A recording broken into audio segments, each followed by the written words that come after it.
Good morning, students. Today we are going to discuss cell structure and function. This is chapter 8 of class 8, subject science. This is lecture 4 of this chapter. In the end, I will also discuss homework solution of lecture 3, which I gave you yesterday. So let's start with the lecture. Topics to be discussed today will be parts of the cell, nucleus, gene.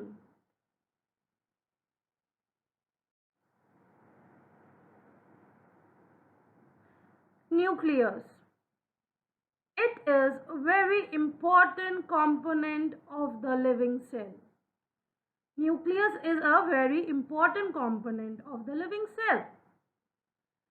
It is generally dense and spherical. So it is generally dense and spherical in shape. It is generally dense and spherical organelle and located in the center of the cell, and it is always located in the center of the cell. Okay, it can be seen easily with the help of a microscope, and you can see nucleus easily with the help of a microscope. So this is how a nucleus look like. This is nucleus. There is endoplasmic reticulum covering the nucleus. It is like the skeletal system of the cell, okay, because it is covering the brain of the cell like a skull. This is nucleolus, okay. This is chromatin material which have chromosomes. The matrix which is inside the nucleus, okay, is known as nucleoplasm. This is nuclear pore, and this is nuclear envelope, or you can say nuclear membrane, which is covering the nucleus. So this is the structure of nucleus. Nucleus is separated from the cytoplasm by a membrane called the nuclear membrane.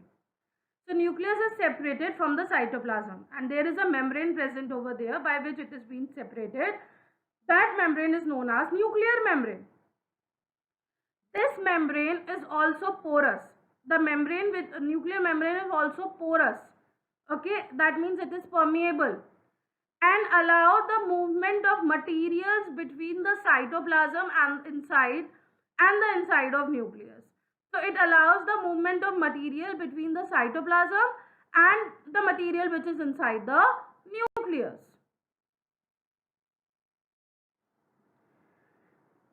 It is consist of nucleolus, and there are thread-like structures called chromosomes. So it consists the nucleolus also, and there are thread-like structures called chromosomes also. These chromosomes, these carry genes and help in inheritance. And these chromosomes carry genes and they help in inheritance or transfer of characters from the parents to the offspring. So they transfer the character from parents to the offspring and they help in inheritance. That is one of the same thing. The chromosomes can be seen only when the cell divides, and the chromosomes can be seen only when the cell is getting divided during the cell division. Genes contains genetic codes which are responsible for unique physical characters of an animal or a plant. So genes are having genetic codes, and because of genetic code there are unique physical characters. Physical characters mean physical appearance of animals or a plant. Nucleus acts as a control center. So nucleus acts as a control center, and that's why it is also known as brain of the cell. Okay, as control center of the activities of the cell. The entire content of a living cell is known as protoplasm. When you think that what is the entire content, that is cytoplasm plus nucleoplasm, okay, or the cytoplasm and nucleus, everything, when we are talking about the entire living content, the entire living content is known as protoplasm. Okay, it includes the cytoplasm and the nucleus. So protoplasm is actually the living content of the cell. It controls all the metabolic activities of the cell. So it is going to control each and every metabolic activities of the cell. Nucleus is the storehouse of genes. As I told you, genes are present in nucleus. So nucleus is the storehouse of the genes, because genes are storing inside where? In the nucleus. Without nucleus, cell can neither survive nor show specialized activity. If there is no nucleus, cell will not be able to survive. It will die, and it will not show any specialized activities also. There will be no variations also. Fine. The nucleus of the bacterial cell is not well organized. Okay, this we have discussed before also, that bacteria do not have a well defined nucleus. Okay, and they do not have well defined nucleus. For those bacteria, what kind of cell they have? They are prokaryotes, right? So they do not have well defined nucleus. Okay, like the cells of multicellular organism, like we have inside us, we have a well defined nucleus. Okay, we are multicellular. There is no nuclear membrane, and there is no nuclear membrane also. Okay, membrane over the nucleus is known as nuclear membrane. That is also not present. The cells having nuclear material without nuclear membrane are termed as prokaryotic cells. Okay, the cells which is having nuclear material without nuclear membrane are termed as prokaryotic cells. Okay, so this cells having nuclear material and there is no nuclear membrane, so these cells are what? They are prokaryotes. So as you can see, a prokaryotic cell, there is plasma membrane, there is cell wall, but there is no nucleus. Instead of nucleus, there is nucleoid. Okay, so well defined nucleus is absent, and there are ribosome, and then there is a flagella. The organism with these kind of cells are called prokaryotes. Pro means primitive, karyo means nucleus. Example are bacteria and blue-green algae. So example of prokaryotes are bacteria and blue-green algae. Okay, which is also known as cyanobacteria. Blue-green algae is also known as cyanobacteria. The cells like onion cells and cheek cells having well organized nucleus with a nuclear membrane are designated as eukaryotic cells.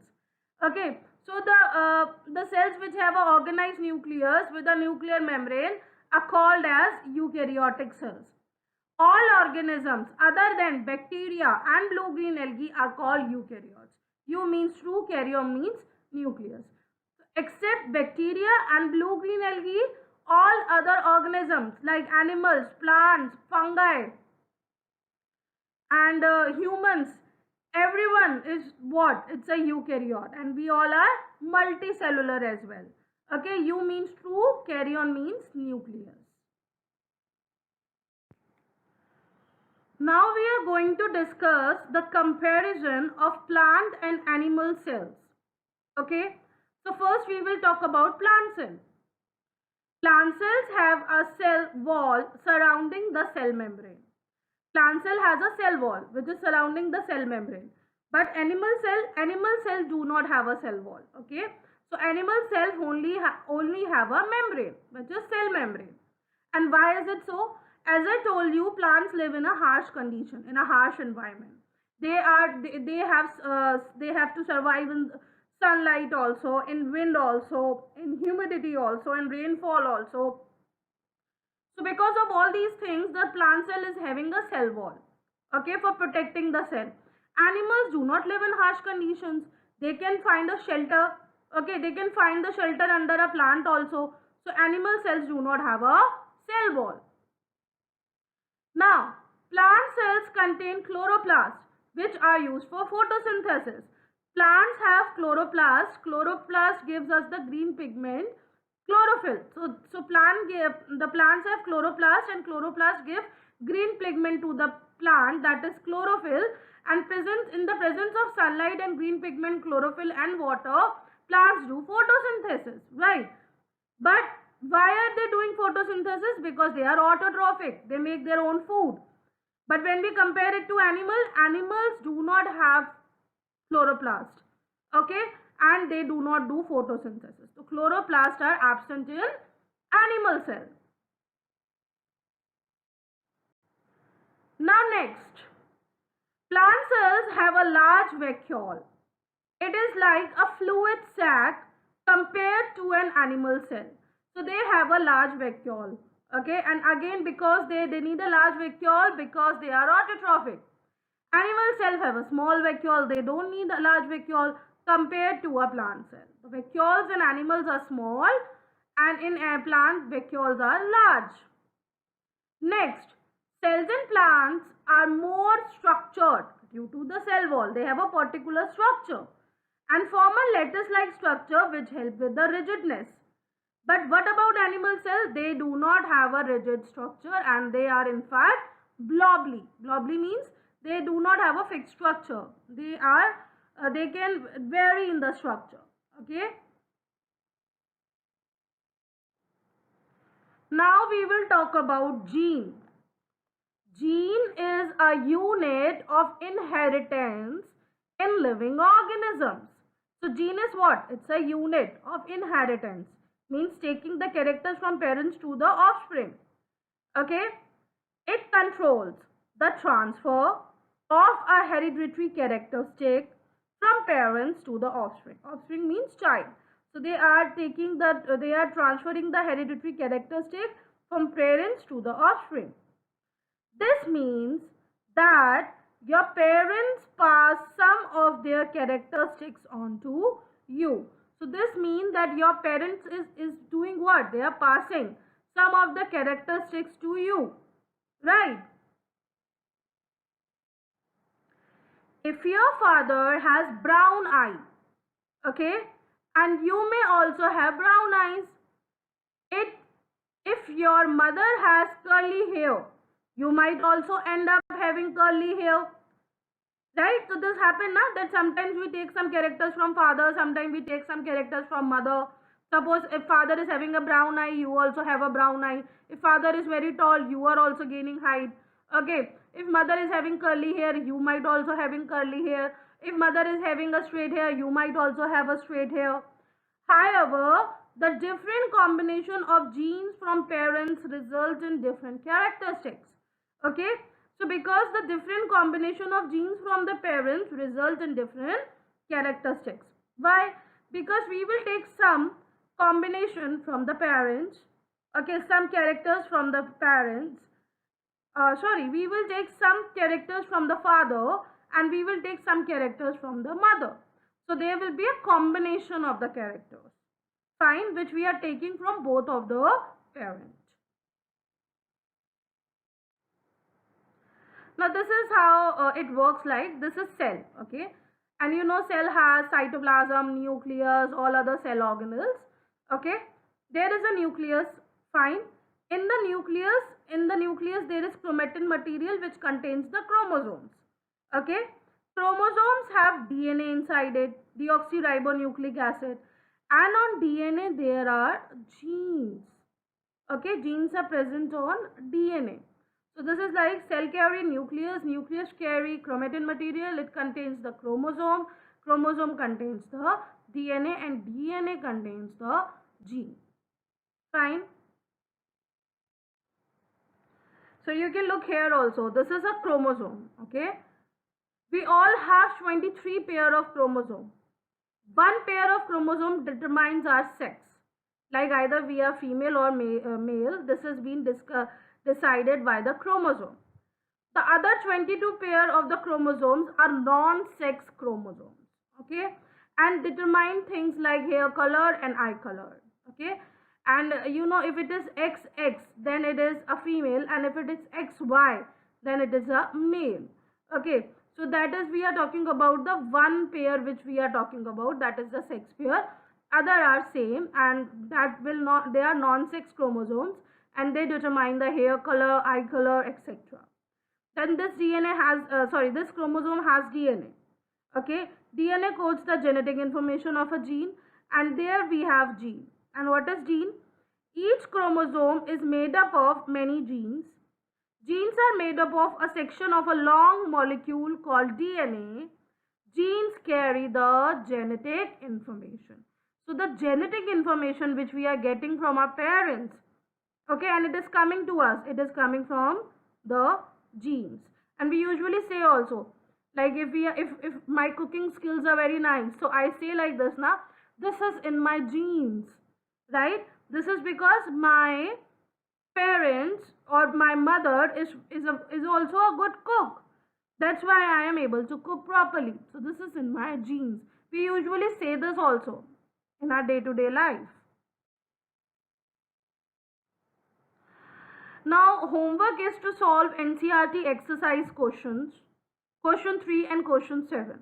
Okay, and question number 3 is write short notes on the following: A. Cytoplasm, B. Nucleus of a cell. And this question you need to do it in your fair notebook.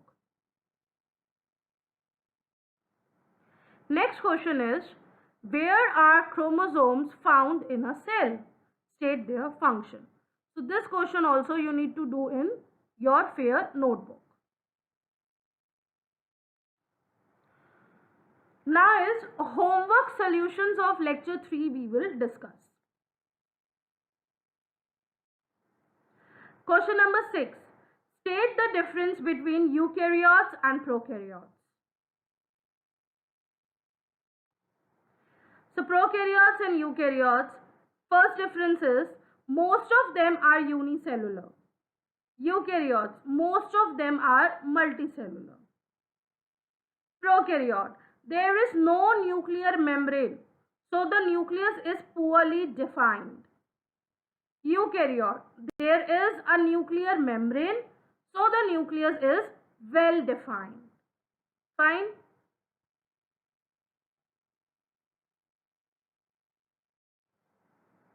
Not all cell organelles are present. So all the cell organelles are not present in prokaryotes. But in eukaryotes, all the cell organelles are present. Nucleolus is absent. Nucleolus is present. Example, blue-green algae, which is also known as cyanobacteria, and bacteria. Example, plant, animal, cells and fungi. So these all are eukaryotes. Now next question is, cells are basic structural units of living organism. Explain. Various components of plants and animals are constituted by cells. It is the smallest unit of life and is capable of living functions. As I told you that cell is the structural and fundamental unit of life. Okay, and because of that only we are able to do all the living functions, right? They are the building blocks of life. So they were compared to the bricks of the wall, right? Because of bricks our house is being made. Similarly, because of cell our body is being made. Because cell will make tissue, tissue will make organ, organ will make organ system, and organ system will make an organism. Okay, so that is the reason why cells are referred to as the basic structural and functional blocks of life. Understood? Cells exist in various shapes and sizes and perform a wide range of activities. So they exist in various shapes also, sizes also, like nerve cell is a branch cell, right? So similarly, you know, so many type of shapes. They are spherical also, they are oval also, and they are wide range of activities as well. The shapes and sizes are related to the function it performs. So that's all for today. Thank you.